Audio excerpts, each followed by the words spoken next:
Hello friends, I am Dr. Anurag Saxena. I am a senior neurosurgeon and I am heading the Department of Neurosurgery at Manipal Hospitals, Dwarka, New Delhi. In this video, we are going to discuss a very important topic, a disease called as trigeminal neuralgia. Trigeminal neuralgia या वो दर्द जो आपके चेहरे पे एक तरफ आता है, there is a unilateral pain on the face on one side, right या left तरफ, शार्प, बिल्कुल sharp, current like, electric like pain होता है जो कुछ सेकंड्स के लिए रहता है, लेकिन जितने टाइम वर्क पेन रहता है वो बहुत डिबिलिटेटिंग होता है। पेशेंट्स कुछ नहीं कर पाते हैं, ड्राइव करते करते रुक जाते हैं, चलते चलते कहीं पर बैठना पड़ता है, बहुत सीवियर पेन होता है।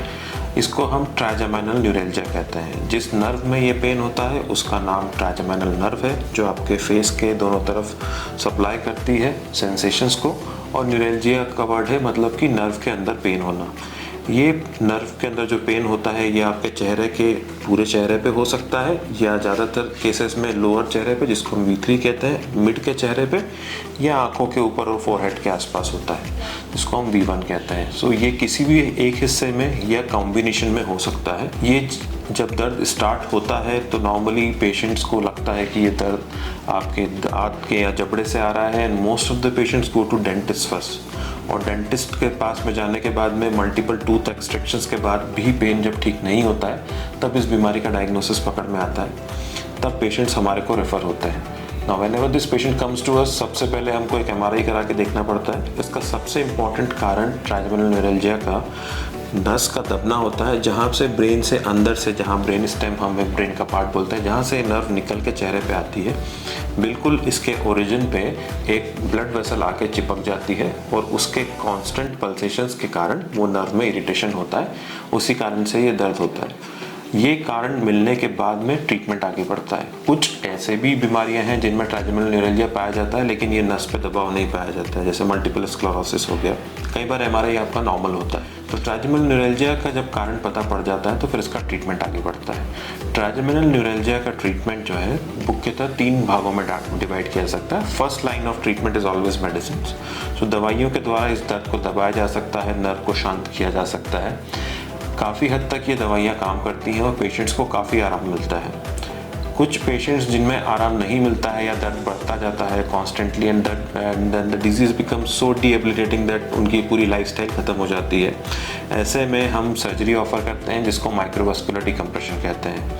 ये सर्जरी में एक छोटा सा चीरा सर के पीछे की तरफ आता है और ये माइक्रोस्कोपिक सर्जरी होती है, बहुत ही स्मॉल इंसिजन से होती है, और माइक्रोस्कोप के द्वारा अंदर जाके जो नस पे दबाव है उसको हटा दिया जाता है। बीच में एक टेफ्लॉन का पैच लगा दिया जाता है, उससे प्रेशर हट जाता है। So once this pressure is relieved the nerve becomes free of compression and the pain relieves. तो पेन का रिलीफ एकदम इमीडिएट होता है, सिग्निफिकेंट पेन रिलीफ होता है, और ज़्यादातर पेशेंट्स की मेडिसिन लंबे समय के बाद जो लेते आ रहे हैं वो रिलीफ भी छूट भी जाती है। They can go back to their normal lifestyle within 3 और 4 days of surgery.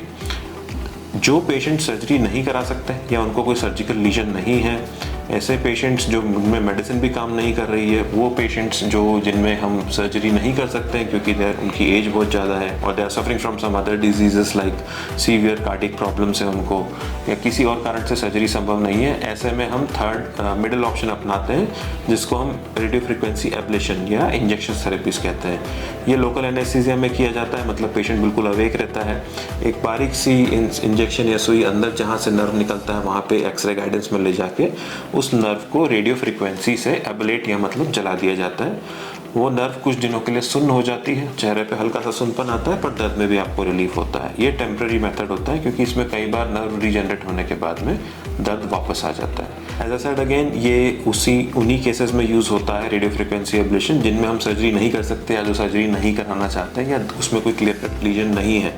Again it is not a full proof method. इसके भी कई पेशेंट्स में रिलीफ आ सकता है, किसी पेशेंट्स में रिलीफ नहीं भी आ सकता है। ऐसे पेशेंट्स में हम सर्जरी फाइनली ऑफर करते हैं। I hope this video was helpful for you to make an informed decision about the disease and the treatment management.